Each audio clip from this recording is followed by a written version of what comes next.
Boa noite, televidente.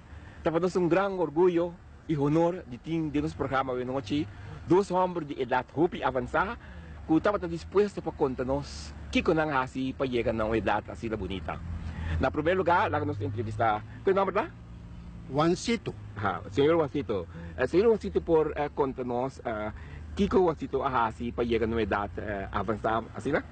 Well, lo que mais assim, tadi bebe leite meinta, bebe leite merdia, bebe leite noite, come mi bom piscar na meinta, come piscar na merdia, come noite também, mesmo piscar.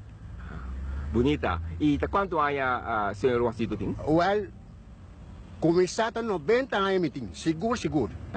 Televidente e televidente também com leite, tão bebida com roupa nutritiva, né? E também com piscar, tão comida com roupa proteína. E também com dormir na hora, tá sempre também bom para você saúde. Mas não que um dia mais, senhor Juancito. Alô, menino. Ok. Lá que nós seguimos com outra entrevista aqui. Quanto aí, senhor? Qual é o nome lá? Dom Juan. Dom Juan. E Dom Juan, por conta nós, que Dom Juan ahasi para chegar numa idade assim avançada? Beberão mainta, beberão merdia, beberão tarde.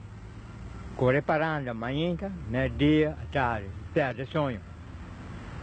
E televidente também que timbia bocai Roma, então também paranda toh por...